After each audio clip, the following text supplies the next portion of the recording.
full name and where you are now? Robert Epperson Hughes, and I live on Mercer Island, which is part of a suburb of Seattle. And at the time of this interview, you're now retired. Yes. But prior to that, you were doing some interesting work in Seattle. Just a brief statement before we get to the Alabama history. Well, I was working with the Community Relations Service of the U.S. Department of Justice as a mediator. We were involved in mediation of community-based racial issues in Washington, Oregon, Idaho, and Alaska, and much of my work was in Alaska. So you were trained as a minister, however, and ordained as a Methodist minister. Yes. Did you ever have a pulpit? Yes. Tell me about that briefly.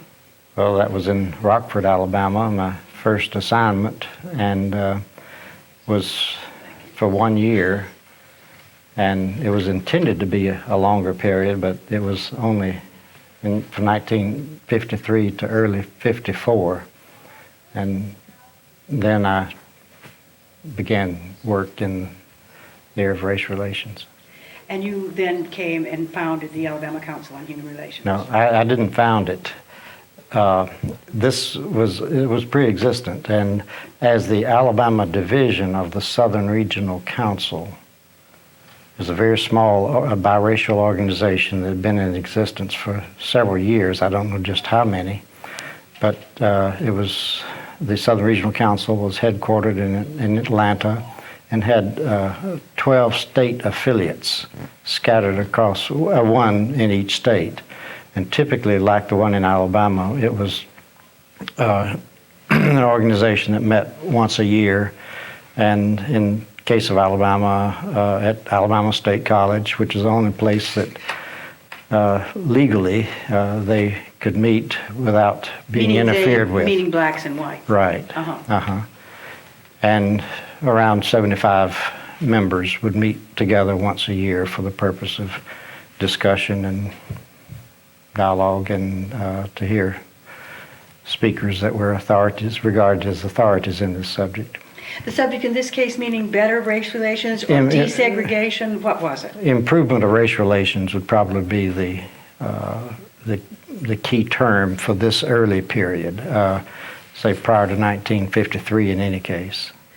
When you came to Montgomery, you agreed to come and start the Alabama Council on Human Relations. Is that correct? Well, I came, yes. I don't want to say that I started it, because my services were requested by the president of that organization, who was a Methodist minister. I see. Reverend Dan Whitsitt, pastor of First Methodist Church in Sylacauga, was president.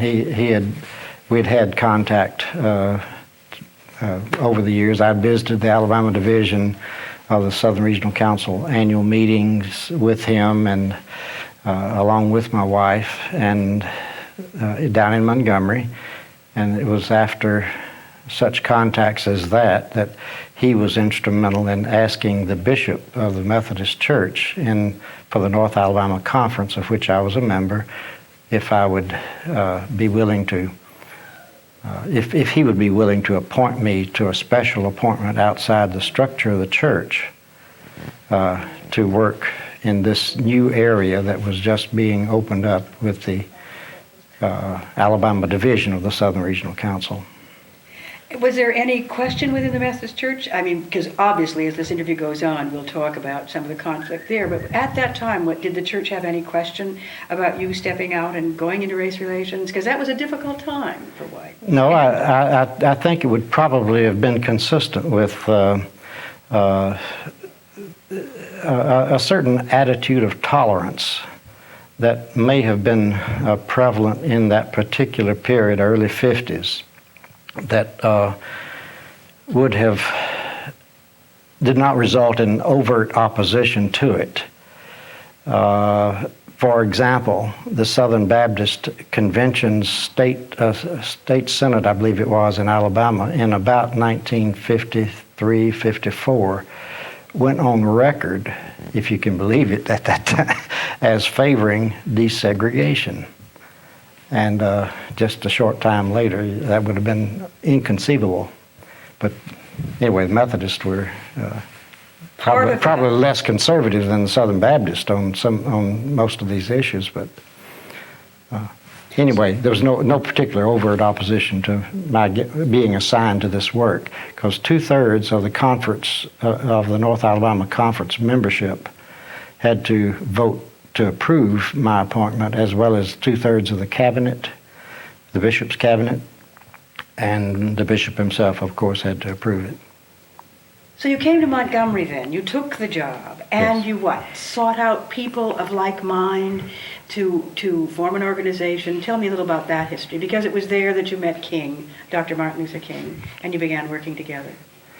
Yes, well, we set up we're eventually able to get a small office in downtown Montgomery.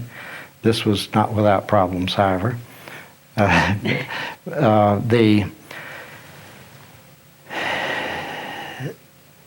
I'll always be indebted to the man who was in charge of the insurance office next to mine. He came in and I told him how I was faced with the dilemma: where on earth do I start in establishing a statewide organization of blacks and whites in Alabama? And he said, well, the whole idea is to plan your work and work your plan, plan your work and work your plan. And slapping on my desk shook me awake. But it was good advice, because I did just that. I sat down and began to plan how we would work out from Montgomery as a base, and a group of people meeting only once a year who hardly knew each other, and moving out over the state and working through this plan, Okay. which eventually was approved by the annual meeting and so on. Okay, now you are in Montgomery, and how did you get a nucleus to work with you in Montgomery before you expanded? I mean, some of the names in the civil rights movement obviously were part of that early Alabama Council on Human Relations. Just talk about that early formation for a moment. Well, one of the first acts was to form what we call districts. We divided the state into districts, one of which was the Montgomery district. And then within that context, we were able to pull together within Montgomery. I began to make contacts with everybody who I thought might be interested in this kind of an organization. And I say this kind because it was very general. There was no strict set of objectives or goals or statement of purpose other than equal opportunity for all people in Alabama. That was the general umbrella under which this entire movement went forward. That's overstating it. But our efforts were under this general umbrella. But making contacts with, for myself, it would be a logical entree I had was with white clergy, and also black clergy were already to a certain extent involved in this kind of dialogue, and then also black and white college professors.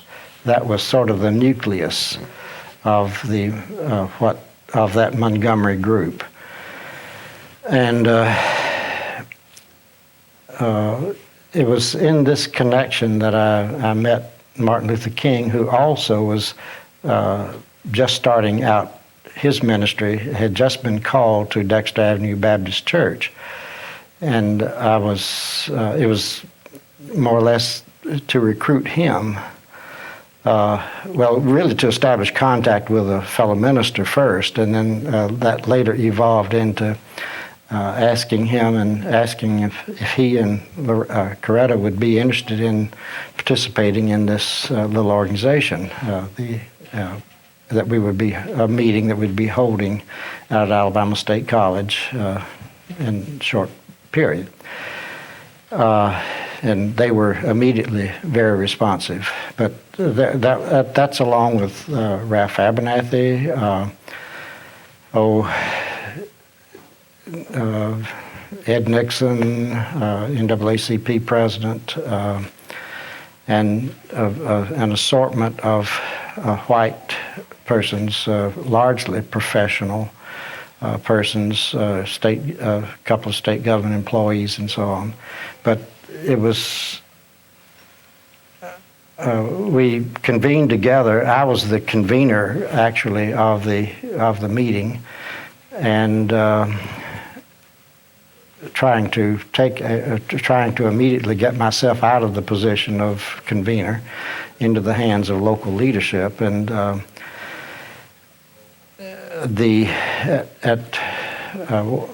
was involved in trying to get a listing of officers who would take over that leadership at a very early stage. And among the persons that I called on on behalf of a nominating committee, I went to Martin Luther King and asked him. I pointed out that the organization, we need a vice president of the organization, and would you be interested in being nominated? And after all, a community like this, you're new in town, it would be a way of becoming known in the civil rights area. And we think this would be a good opportunity for both of us. And he graciously accepted the invitation and was elected the vice chairman, I guess it was, not president, of the Montgomery Council on Human Relations when it was initially formed. Who was the president? I'm not sure who the first president was. Was it a white or a black? It was a white person. And Bob Gretz, who was a Lutheran minister white Lutheran minister working in a black Lutheran church on the west side as a missionary type from Ohio. He was, I believe, the second chairperson, and I'm not certain of who the first one was. It'll come to me, perhaps. Well, we'll get to that. But so the nucleus of that were people that later went on, of course, and along with you made history in the civil rights movement. But in the beginning, it was amicable. The churches were sort of behind you. There was an effort. I'm assuming this now, Bob. There was an effort to have dialogue between white. It wasn't an action group per se, was it? Not necessarily, no. I think that statement of purpose was to achieve equal opportunity for all people of Alabama through education and study, which is a fairly low-key, non-activist statement to Still, you had as part, you said, of that early formation of the Montgomery group of the Alabama Council on Human Relations, you had people like Nixon, and you had people, of course, like Abernathy and King, as well as several whites, and the NAACP, which at this time was filing suit with the Supreme Court, was it not? Oh, yes. Well, it's an interesting time. Put it in context, if you can. Right. Well, the Mrs. Rosa Parks was also a member of the council, a very faithful member. Came to all the meetings, bringing her elderly mother with her, just the two of them. But this was before the arrest of Mrs. Parks and, of course, the bus boycott that began. But we had just formed a short time before that event, that historical event occurred. So then you had formed in 52, I take it? Or 53, no. 53. This September of 1954 was when I was brought there. And the Supreme Court decision came to down. Montgomery. Okay, so it was right on top of the Supreme Court decision, practically. Well, the boycott bus protest, as we called it in that time, for legal purposes, that was a year-long event that Right. culminated in the final decision of the Supreme Court. Yes, but Excuse I me, guess what I was 56. talking about was the Brown versus the Board of Yes. Education, which is... That had occurred just prior to Okay. this event. And I want to put this in context, because here you are forming a group that is doing a dialogue between blacks and whites with the purpose of equal opportunity. Yet, at that time, the Supreme Court decision desegregating schools had just come down. When did the hate begin? When did the fear begin? If you can put that in some kind of context for me. Fears for whites, fears for blacks. Mm-hmm. Did it follow that Supreme Court decision? I'm talking now about Brown versus the Board of Education. The Supreme Court decision had occurred in 1953, the initial decision in May. I was still at Rockford, Alabama. If you're interested in, I am. I want the context of how just it happened. In my own experience Yeah. at this point, and I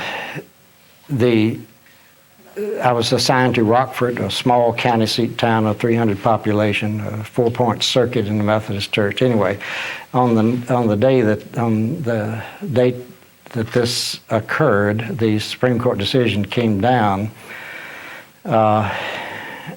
I called the Baptist preacher in town, and it was really just the two of us, the only religious leadership in this little town of Rockford, to meet me down at the little cafe there at on the main intersection, and let's just I'd like to talk to you about what might be coming down, and who knows what might happen in the wake of a Supreme Court decision like this. Well, there's certainly been no challenge of the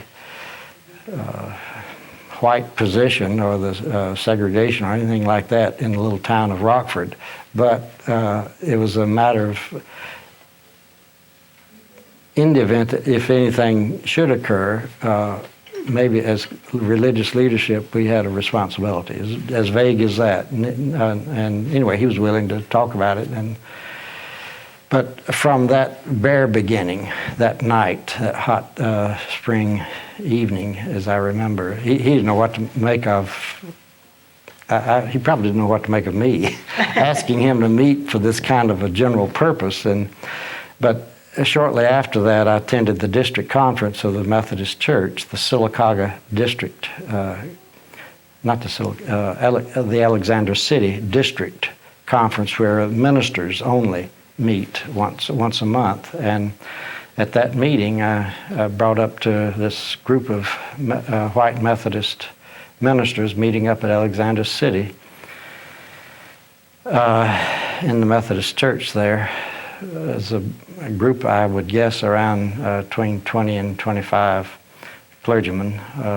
I was the youngest and the newest, I guess, assigned in that district, and I proposed to the group. I stood up and made my first statement to them, really, but said, with the Supreme Court decision having come down, last week or last month perhaps, I don't recall, it would be timely if all of us began to think in terms of what kind of responsibility we as local clergymen had as we look at the changes that are going to be taking place. I think we can see there's going to be a lot of turmoil and maybe violence. We don't know.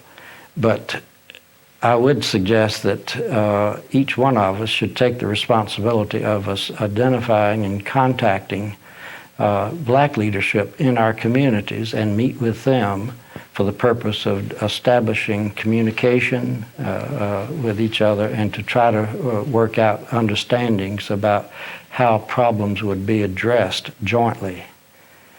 And then I sat down. What kind of response? One by one. Well, we all know Bobby Hughes. His father and his family are strong Methodist from up in Gadsden, and he has a brother who's a minister in the conference, and we think a lot of him, and we're looking forward to good things from Bobby as years go by, and we appreciate his thoughts and his ideas. And thank you, Bobby. One after the other, virtually all the ministers there in some fashion said substantially that. Sit down and be quiet. Sit down and be quiet and follow the don't rules. bother us. And in effect, I left with nothing. In other words, don't shake the boat. Except I think I learned some. I began for the first time to learn some things about what to expect in terms of challenging or trying to solicit change. Address that. I was going to go back to your history, but address that. What did you learn at that instant? Challenging. Well, refusal to. It would take. Well, in long term, there was no real challenge to them, except an abstract idea that was inconceivable in their minds that problems were going to arise in all of our communities over this issue. That was not conceivable at that time, I don't think. But what did you learn personally that you had to challenge the status quo? Well, that was certainly part of it, but there had I think that we were so far from receiving a challenge. All of the desegregation efforts up to that time had been in other places, distant places, and were the locus was more like Washington, D.C., where the Supreme Court was sitting and making its pronouncements and so on. And it was removed from that location, from any of these local communities. Were you disappointed? Here you did a lot of this from a Christian perspective. Were you disappointed that you couldn't get these people to sit down, have dialogue? I mean, now we're preceding what happened to you in Montgomery, but...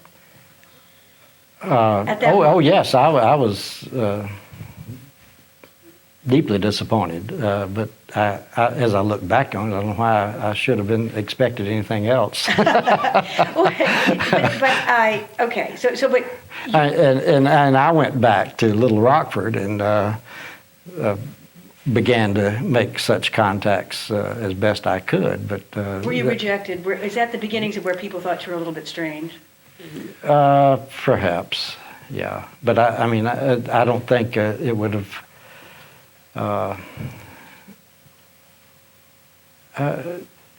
At least questions might have been raised at that point. But everybody was too polite to really come out with that.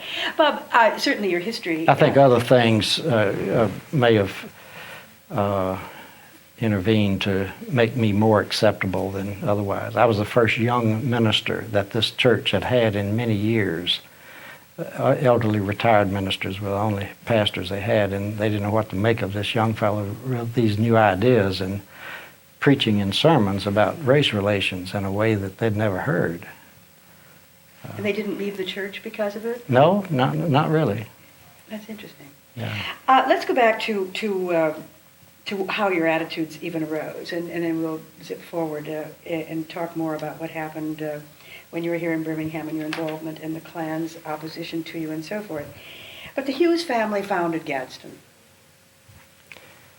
Well, my great-grandfather and his brother are credited as the founders, yes.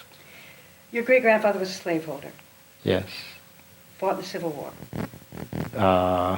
I think it was... I don't believe he fought in the Civil War, but Joseph, his son, did. And there were other kinfolks on my dad's side, or both my father and mother's side. So it was a very aristocratic Southern background on the Hughes side. You were brought up with the memorabilia, you said, of the Civil War. Deal with that a little bit. Well, there were always stories about what I guess it was my grandfather would have been the one who ate rats during the siege of Vicksburg when they were starved into submission there. Various little episodes like that. So you grew up... One of my uncles was injured and returned home, and then went back into battle.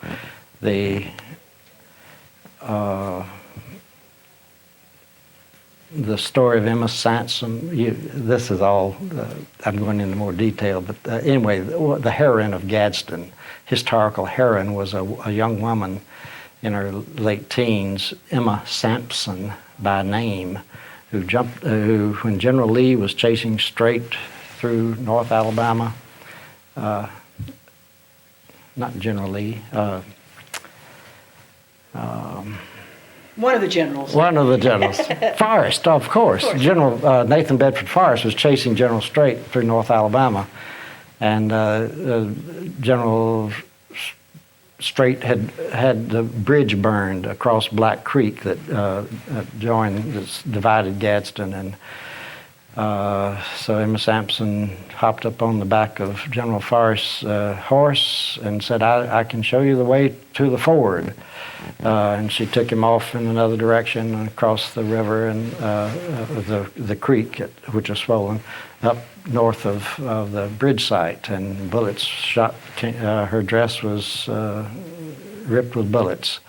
And Forrest then proceeded to chase General Strait on up to Rome, and thus Black Civil War battles are talked about to this day. Right. Was Emma Sampson related? There's a big statue in the middle of town now to her, Emma Sampson. Was she any relation to you? Oh, no. No, but it was part of that whole. So you grew up with those stories in your Right. family as well. So you grew And up. Civil War swords hung up in the clothes room, I think, upstairs. So you took a great pride in that sort of southernness as you were growing up. That It was a side that a certain amount of pride was developed, a family pride. in this. Yes. But that was the aristocratic Hughes side that went towards the development of Gadsden, and you felt very strongly. Your father was a practicing physician in the town, correct? Yes.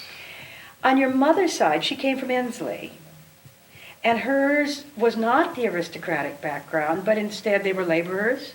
Tell me a little bit about that. Well, my grandfather, Epperson, lived on, I believe, 19th Street in Ensley, near Tuxedo Junction, as I recall. But he was a brick mason who was involved in laying brick for the first blast furnace at TCI, Tennessee Coal and Iron.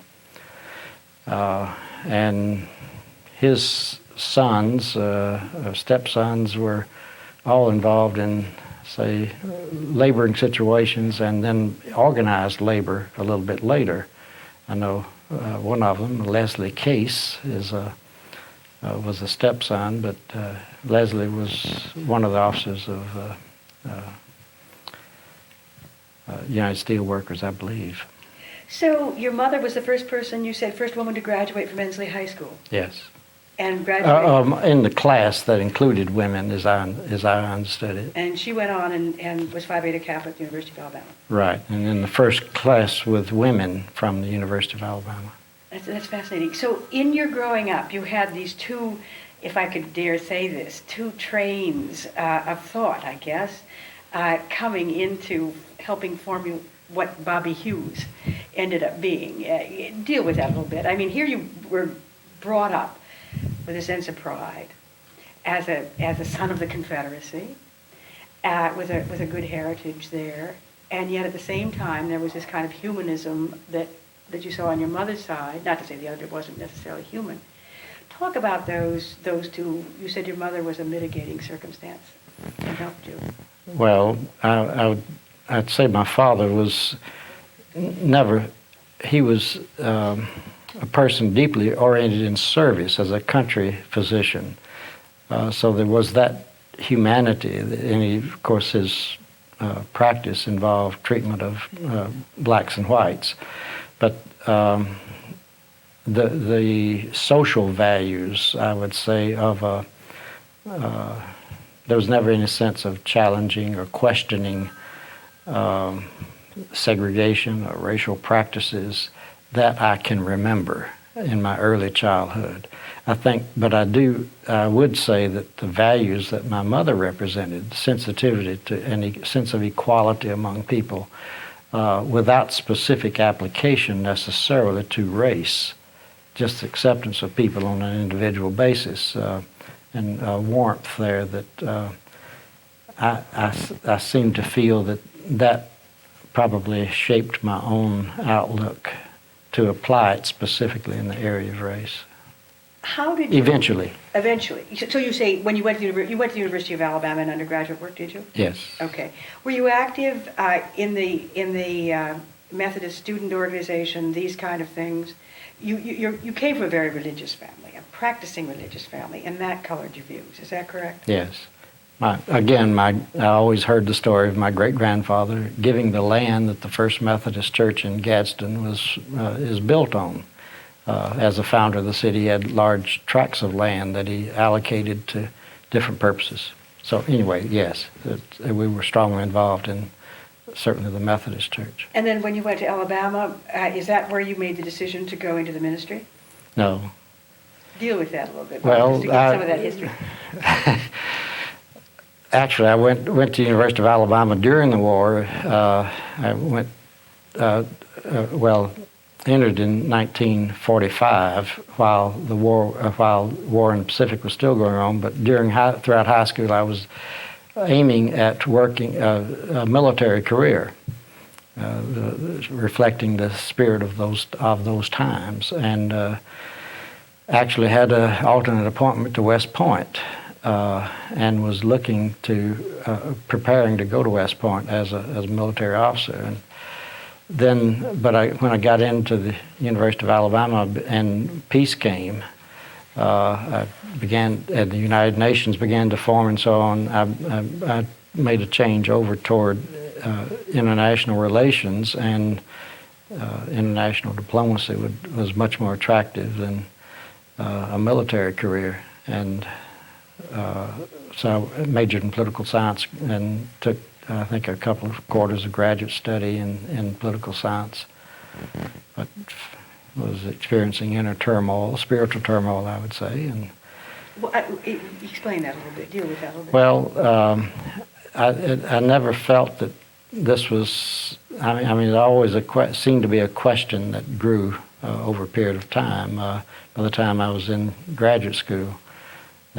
there may be some other things I needed to be doing, and what they were, I didn't have any clear focus. But anyway, to make a long story short, at a retreat with Dr. E. Stanley Jones up in North Carolina, I made the decision to enter let's digress here. Was a very famous Methodist missionary in Africa. In India. In India, pardon me. From India, yes, and wrote devotional books that were very popular in that time, Abundant Living and so on.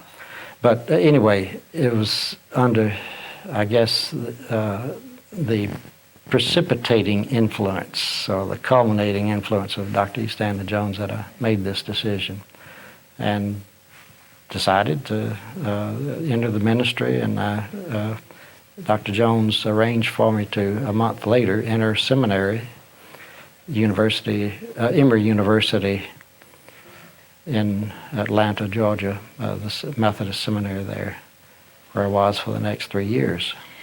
After you graduated from Emory, you also then, I believe, went on a ship, as I recall. Was that right after you graduated from Emory, before? Yes, well, I felt... It's an interesting story, and this is why I think for the history, to know the Bob Hughes that took such an active role in all of the things that happened in those early days in Alabama civil rights history, we need to know some of that precipitated it, Bob. I mean, it's part of the profile of you, so if you don't mind, deal with that, working on a ship. Well, when I finished seminary, I was faced with, okay, now it's time to enter the ministry, the pastorate. And I felt like I needed laboring experience, I needed to broaden my horizons and so on. So I just decided to take a year and dedicate it to achieving just that. And it was a whole series of things, much more than a ship, but I hitchhiked from Gadsden up to Chicago and spent a week or more on Skid Row, living in flop houses and so on. And then out to hitchhiked to Hibbing, Minnesota, and pulled cable in the iron ore pits. And from there, wheat harvest work in Saskatchewan, in Alberta, near Edmonton, and then hitchhiked back to New York City and tried to get a job on a tramp steamer. This work away anywhere abroad, but was told that the workaways went out with World War II. That's the thing of the past. They don't have that anymore. I decided I'd find the exception to their general rule and knocked on, living at the Sloan House YMCA in Manhattan over a course of 6 weeks or so, I guess. Went to over 90 shipping offices and ships tied up at anchor at the docks in New York City and Brooklyn and so on before I found that one exception, and found a job where they paid me that is a Greek-owned tramp steamer under the Panamanian flag. And so it was an old Liberty ship that was involved in trade down into the Caribbean area, and we went to Bermuda and then Trinidad, and I was a messman and washed dishes and served the crew of about 30 people. Is a mixture of stateless persons, a couple from Eastern Europe who had no identification, and Latin Americans and so others. But anyway, working in that way under horrible conditions, I thought, and eventually back through the Caribbean, back into Baton Rouge and to Baltimore, where I left in New York City. Did you try to organize the cruise, or how did that work? Yes, when I got back to New York City, I was so disgusted with the conditions on the ship, living conditions and working conditions. Some of the men were virtually were tied to the ship because they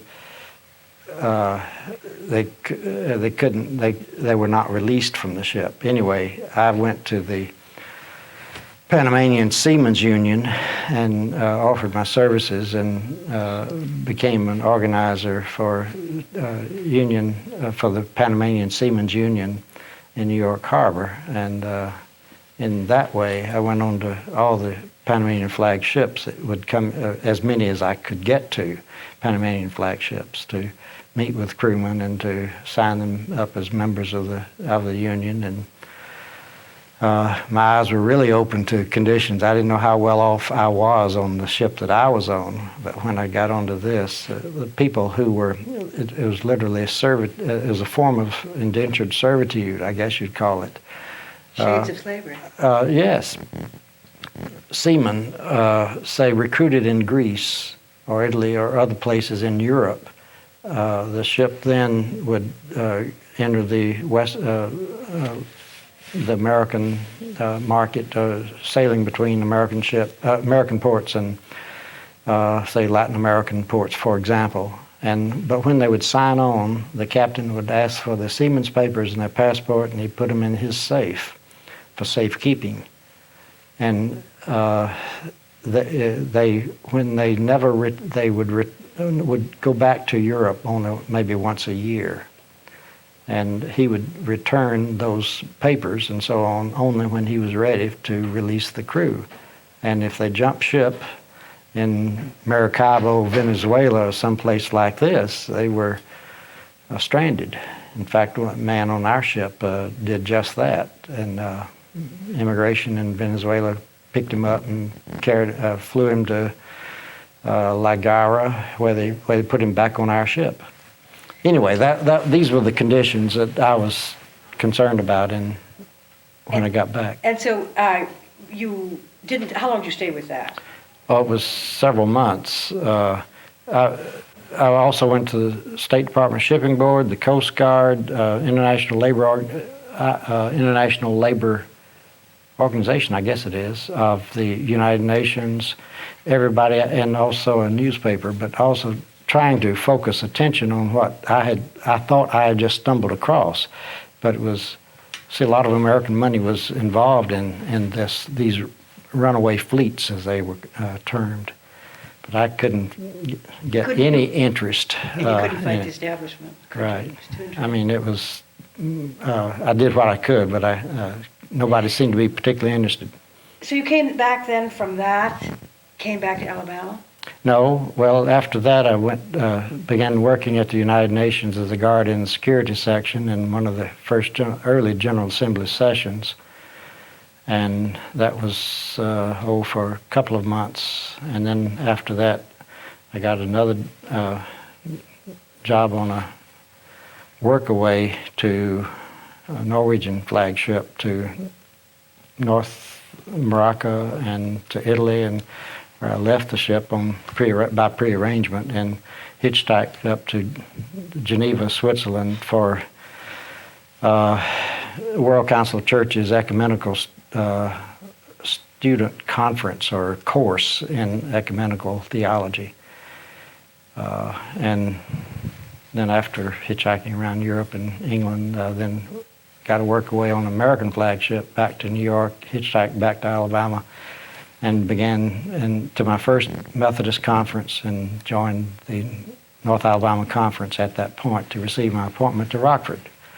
Well, Long story. Wonderful history, because it says, if I can leap with this, because I want to take you back to Montgomery, it says that you came with a very broad background, more than what the average minister would have and bring to a parish, so that by the time you got to Montgomery and you were ready to form the Alabama chapter of the Alabama Council of Human Relations with the board that you're setting up and the presidency and vice president, chairman, and so forth, you brought to it an understanding of human nature, maybe, can I assume that, and a dedication to bring people together?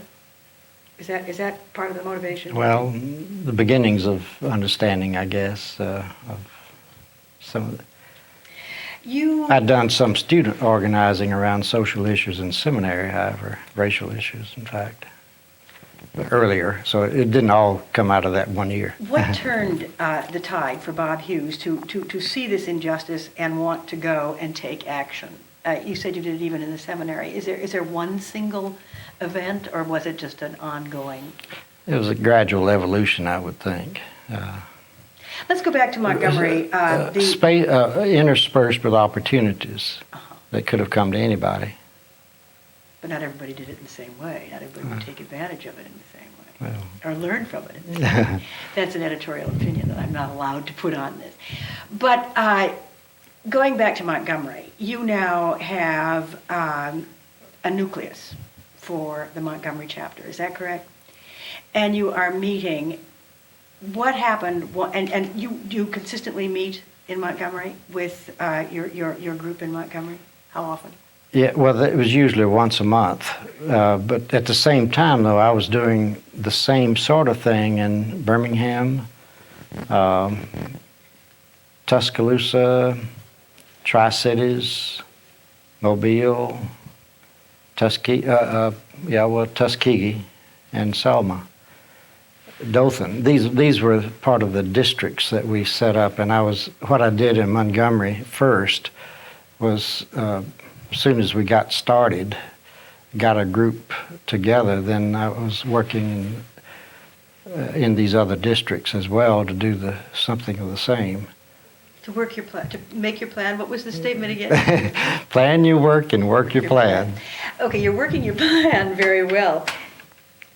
And in doing that, what happened, give me the sequence here, what happened to the Alabama chapter once the bus protest or boycott started? Did it disintegrate? Oh, no. Did it become stronger? Was it supportive? Talk a little bit about that. Well, did King stay active? Did Abernathy stay active? Nixon? I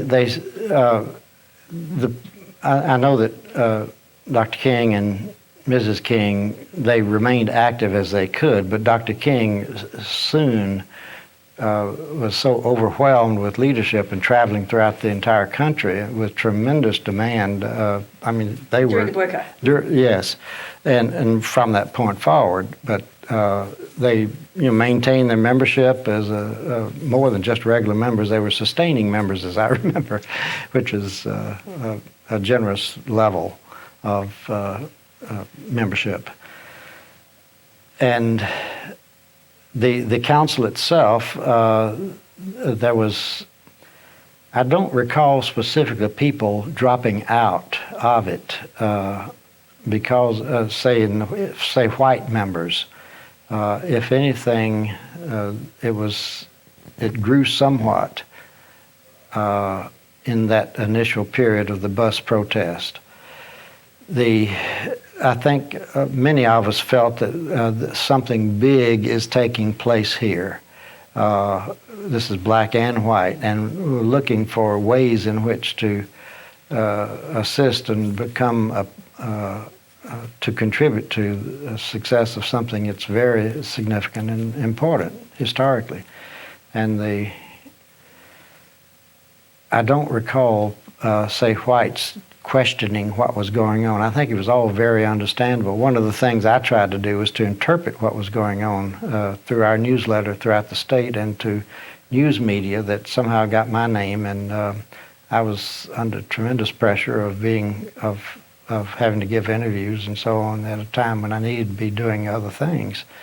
But there was an aspect of our work that involved trying to interpret and educate the larger community about the significance of what was going on, especially that which was not being published.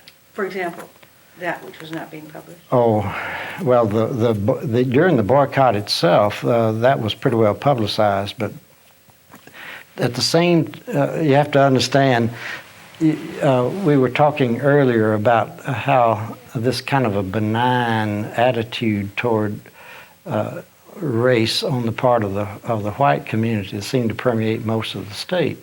Well, by 1956, 55, and with the beginning of the bus boycott, closely followed by the Arthurine Lucy riots at the University of Alabama, and perhaps preceded a short time earlier by the Little Rock School crisis.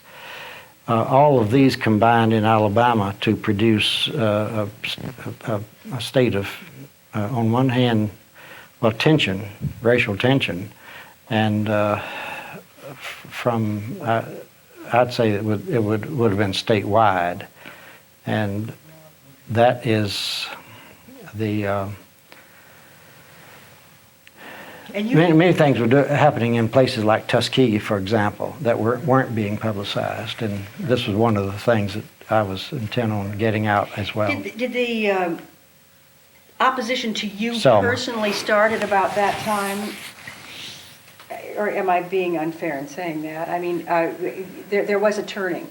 There was a turning point. The benignness that you spoke of ceased to exist, and there seemed to be a coalescing of a lot of whites within the church and outside the church against people who took an active point of view. Yeah, well, the White Citizens Councils were formed, especially in Alabama. Senator Englehart and so on were prominent in this, but this spread like wildfire throughout the lower two-thirds of the state. Northern third wasn't impacted nearly as much as the rest of the state. But from Birmingham and north, there was much less in the way of this kind of community-based organization of the White Citizens Councils, which most of which, or many of which, later evolved into the Ku Klux Klan revival. But initially, it went through that kind of an evolution. Now, I'm sorry, I may have lost your question. No, it's a good question. Did any of, I mean, it's a good delineation of the history of that time. Was there pressure against you personally at that time? I mean, you were trying to inform through your newsletter of the things that were not in the general newspaper. You were giving interviews. What about the personal hate directed towards you? Did you have any pressure Well, from the church? Divided up in this way, from 54 to 56, when we were in Montgomery, I don't think we were particularly involved in, I don't recall much in the way of focusing on efforts Against you? against me personally. It was more directed toward the Montgomery Improvement Association, of course.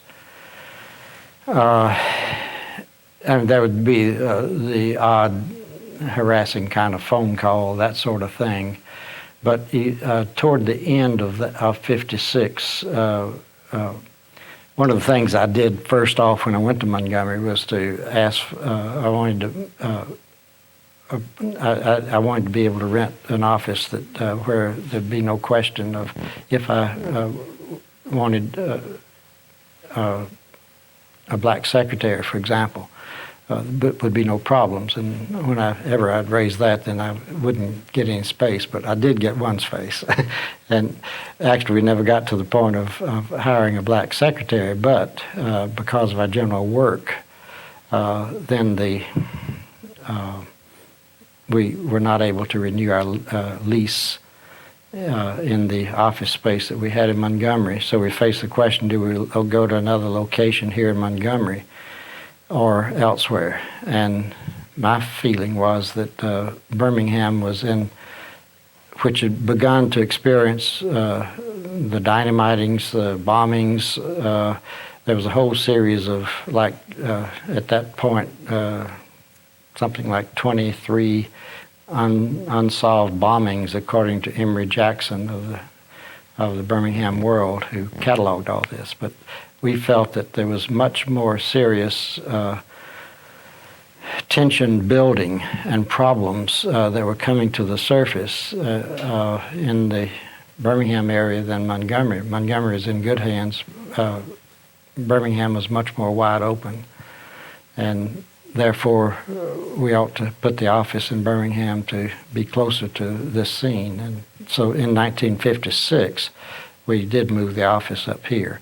And it was after we got into, very soon after we got into establishing ourselves here in Birmingham, that these troubles began to be felt. Directed Personally. more at us, but it was still a couple of years even after that before it became intense. Let's talk about the early formation of the Birmingham group. You got an office here. Did you have the same difficulty getting an office? Could you get a black secretary? No, I don't recall asking that question again because there was no law that would be of any help to us, and it just repeatedly had the doors slammed in our face. But I got into the Comer building, which at that time was, we could afford a very small space there, but we were trying to get some kind of image of acceptability in the white community by a location that would lend some credibility or acceptability. Why was it so important to have the credibility with the white community? Well, we were we were looked upon as increasingly as far off on the left, communist, red, pinkos. These labels were beginning to evolve and be associated with any white who was shown any interest in civil rights area. So positive interest. Yes. Now, then, where did you get your nucleus? How did you get your nucleus of white support? Well, I always began whatever membership we had in a given community in that initial little statewide organization. We would get them to establish contact with them and convene a meeting of those, and then by word of mouth, so and so should be involved, and it would evolve out from almost a word of mouth kind of growth until we had a meeting that we would convene of say 30 or 40 people, and after 2 or 3 such meetings elect permanent officers. And again, the goal was the same, to have education, to bring about a communication and justice and so forth, but Right. not an activist group. Not, well, the less, well, let me put it this way.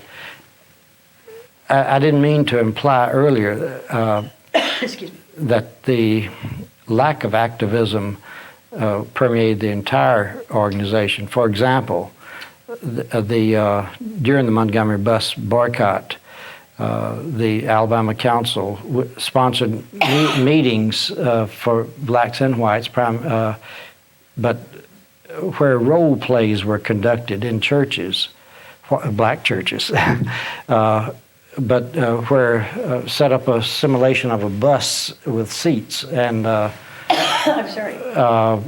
trying to help prepare the community as a whole for the inevitable desegregation of the bus system, the end of the boycott, return to the buses, how shall we return, and so on. But it was involved in that kind of educational process, which is a little more activist oriented, I would think, than some of the other chapters, which would like to have studied the problem to death. When you came to Birmingham, you had, if I can assume this, two primary purposes aside from its mission for education and race tolerance and so forth and desegregation, I'm assuming. But you had to get members and you had to get funds. Is that correct? Yes. And in getting members and in getting funds is where I'm going to lead you, as you obviously know, to the famous Harrison Salisbury release of the names and all of that history. Lead me to that. Can you, Bob, a little bit? Am I being vague in my question here? In other words, you had to reach out and get a membership list. Is that correct? Well, we built we built a mailing list, I guess you'd say, a membership list, and so as the Birmingham Council on Human Relations evolved into existence, of which the Hanson family was a part. And as that came about, you also collected funds, did you not? And had meetings and so forth. When did you begin to contact, and why did you begin to contact the National Press Corps? Talk a little bit about that and how you used them to put a window on the city a little bit.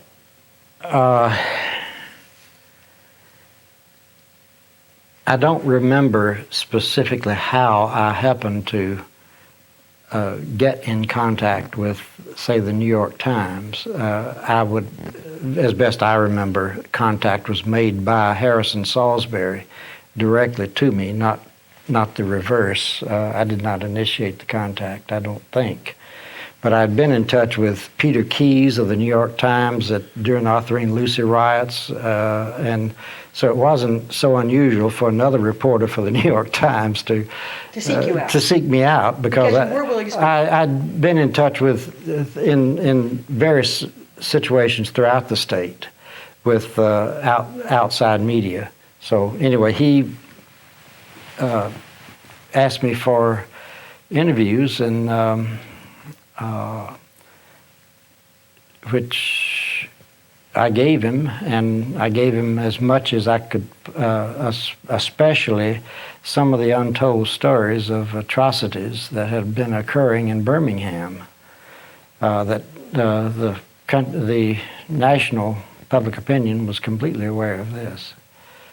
And so you were quoted very often, and were you then, is that when they began to intensify their attacks against you? They meaning the Klan, they meaning the White Citizens Council, all of this. For example, the famous that's sitting now in the Institute, the cross that was burned on your lawn by the Klan. I mean, did that all fall in that period of time?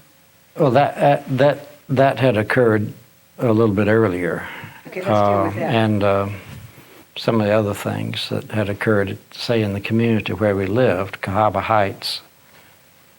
But talk about that a little bit. Okay, I'm trying to pick up a year, but it's like 58, 59, somewhere in that period. But we began to feel, well,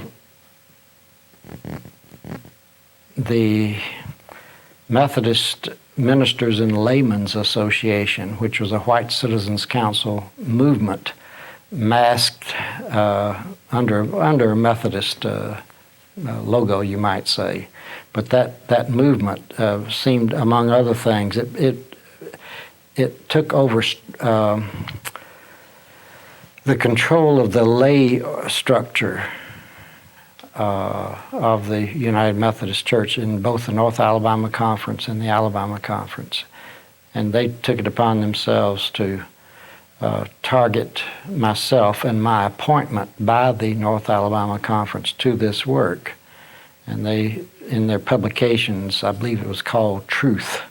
I could be wrong, but it seems like that was the name that was a name of one of the associated publications, or maybe that was theirs, I forget. But they called for my removal from the appointment, and secondly, demanded that no pension rights would be, that the church would not pay any pension rights for Robert Hughes, and but the main thing was get rid of him.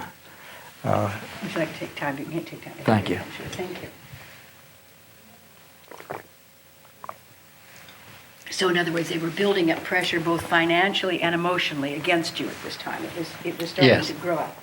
And reflected in our community by one Sunday morning, Dottie and I, my wife, and I came out of the Methodist church. I'd been asked to preach there on a number of occasions, and there was no problem there. But I guess others on the fringe of the church, or in the community in any case,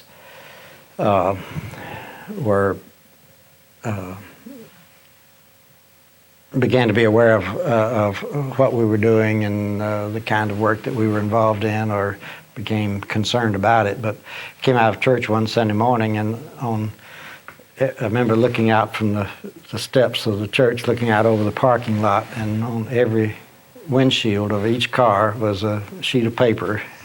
And I said, I know exactly what this is. And it was the Klan.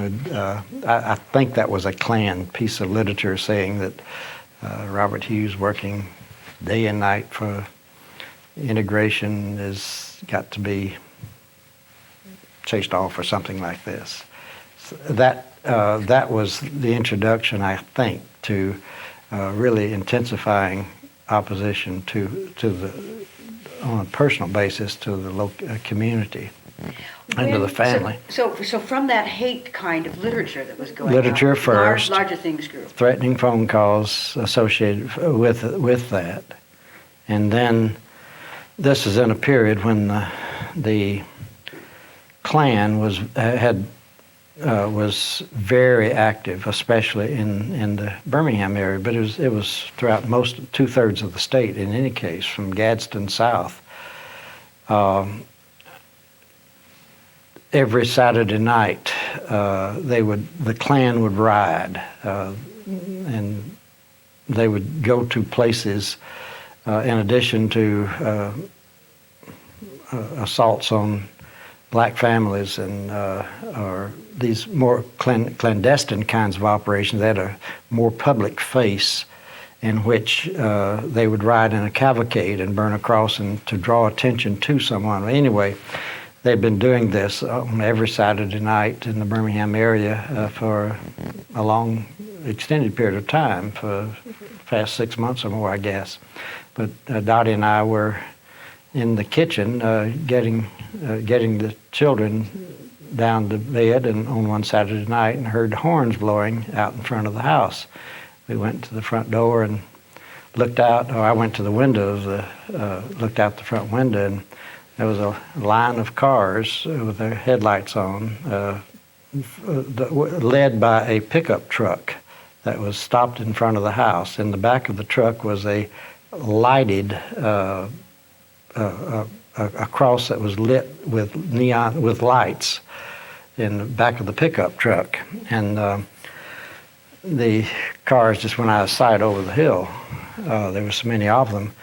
But when I looked out the window, I took in this scene, and at that point, there was various figures in white robes were congregated, coming into the yard and setting up.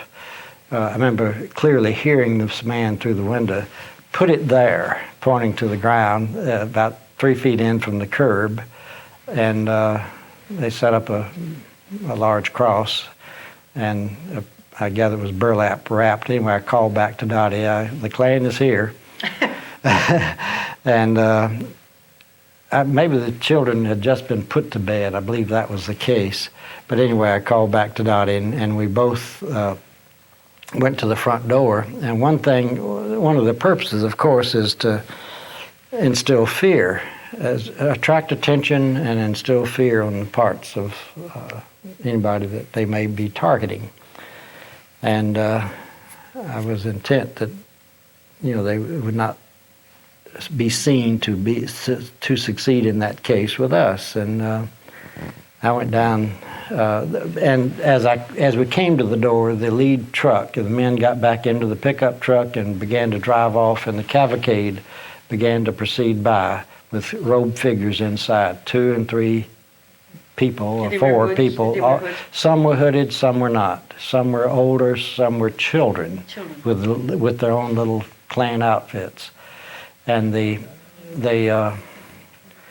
as they came on by, they began to blow their horns and so on. And I went out and connected the hose up, and I figured, well, if I put the fire out, the rest of the Klans, these other people who are coming, won't know where it is, where the target is, and they'll just keep on going. Don't know where I was.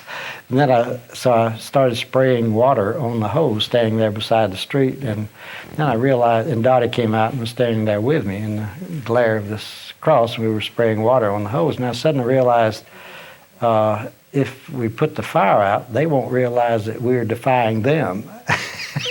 So I spray some water on it and then spray it over on the cars as they came by. And I was alternating like this. It was fun. Fun? Were you never afraid?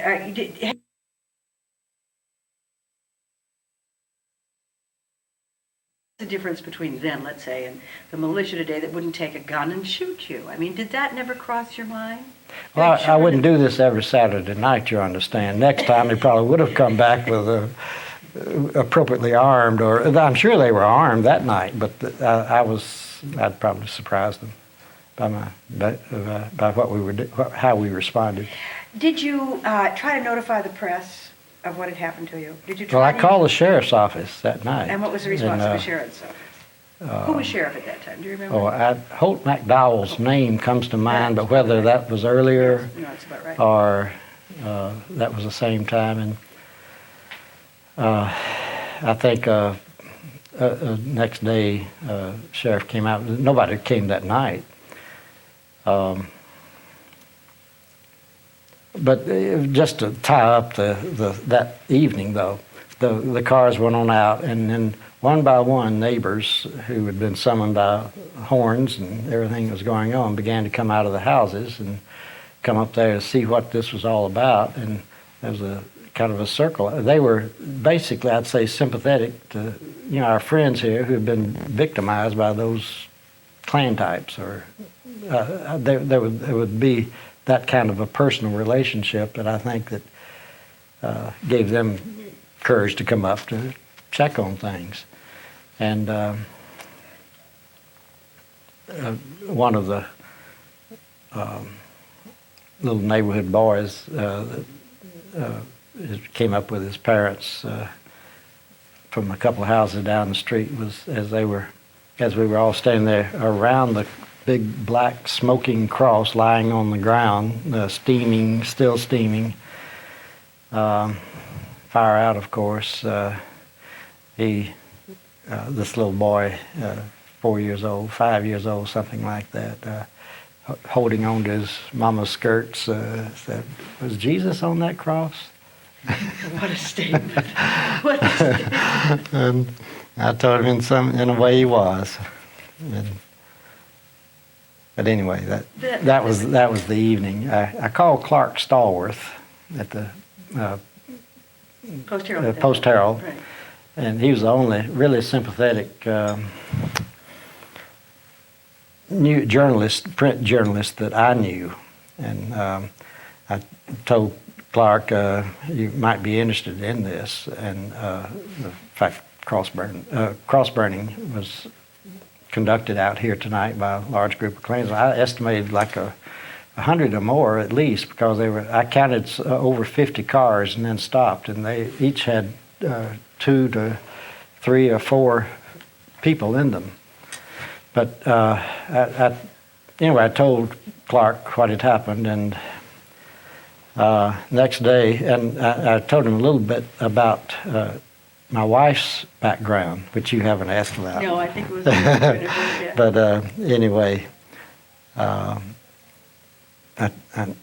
the next day, on the front page of the Post Herald was about a 2 or 3 paragraph article, small one on the front page, stating that a cross had been burned at the home of Reverend Robert Hughes in Cahava Heights last night by a large group of Klansmen.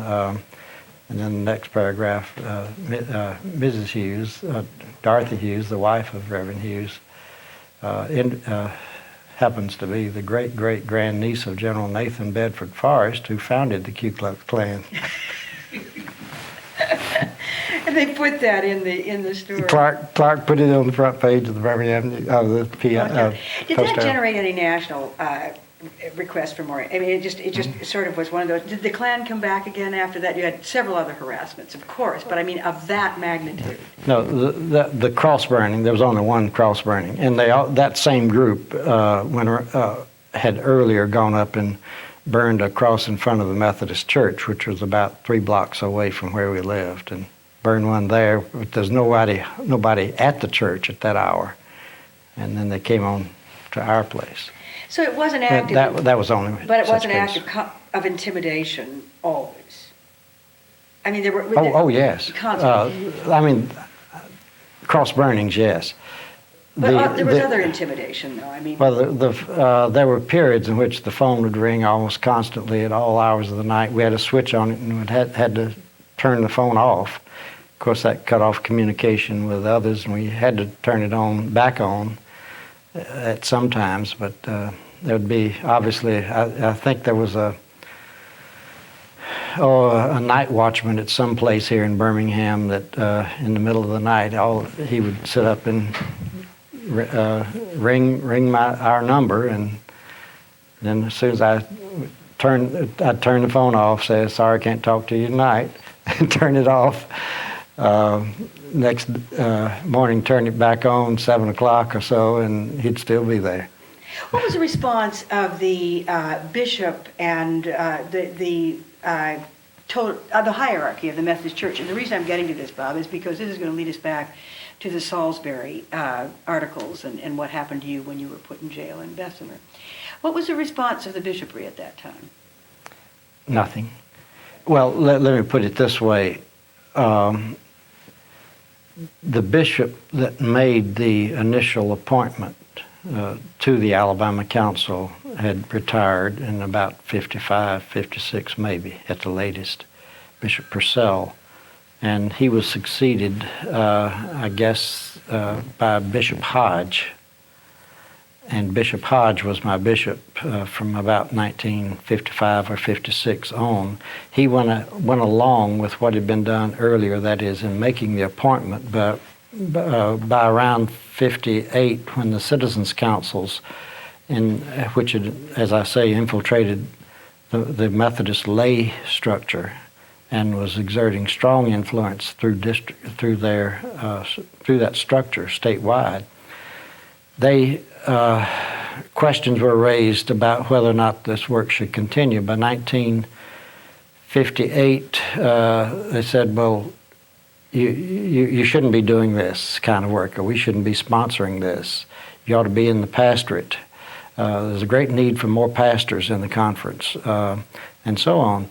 And that went on for, I guess, 1958. By 1950, but I refused to.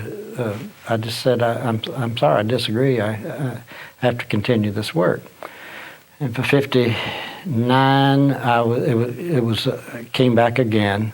The church itself was going through a lot of turmoil over the existence of the central jurisdiction, efforts to abolish the central jurisdiction, which was the segregated arm of the Methodist Church in the South. And many of us were concerned that this needed to be abolished, and the Southern Methodist Church, Methodist Church in the South, was trying to oppose any change in the structure of the Methodist Church, and they rarely ever gave it a racial title. So that helped to inflame some feeling against myself.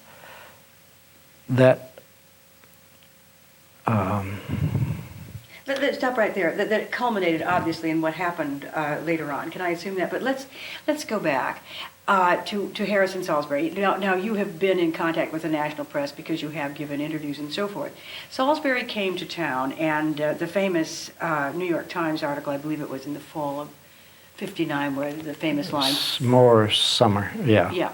Fear stalks the streets of Birmingham. He called it... America's most segregated city, more segregated than Johannesburg. I mean, it was quite an article, an inflammatory article. And underneath all of this, Bob Hughes was suspected of supplying Harrison Salisbury with a lot of the information. Is that true, number one? And number two, how did you end up in jail in Bessemer through all of that?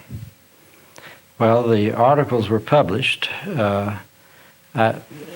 I was interviewed extensively, and our articles were published, was it 2 days running, I believe, in this, one article in Birmingham, one article on the state as a whole, I believe. And they were published in the New York Times, and the Birmingham News, to its credit, decided that the people of Alabama needed to be informed about what they, the impersonal North, are saying about us. And so they published the same articles in their entirety, I believe, in the Birmingham News. And the reaction was from the white community was, of course, immediate and outraged and defensive. Defensive is an understatement of the year. Outraged, and who told them, what are his sources? It's a lie. Who did he get all this from? Such things as the assault on the Miles College students in Kelly Ingram Park, holding a prayer vigil on their knees, arrested, prayer vigil broken up, and the mother, and names published, and one mother was assaulted by a Klan group in her home in Fairfield or Bessemer, I forget. Legs broken or severely injured. She was beaten with pipes, and so anyway, that kind of a story had never been published locally, and people in Birmingham were, for the first time, some of them were aroused by this, but most articulated responses was one of outrage. And the Bessemer cutoff grand division, I guess it is. Jury, no? Well, the grand jury for Bessemer County for Jefferson County in the Bessemer cutoff was directed by the judge to investigate the source of the articles. And among other things that were done by the grand jury or the investigators was to subpoena the records of the Tutwiler Hotel where Harrison Salisbury had stayed. And at that time, in order to they kept a list of all telephone calls made from the room. And they found my office number and my home number scattered throughout his records. And as a result, the grand jury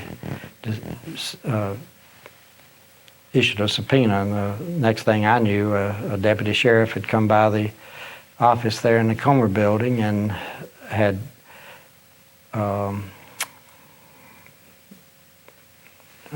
handed me the subpoena.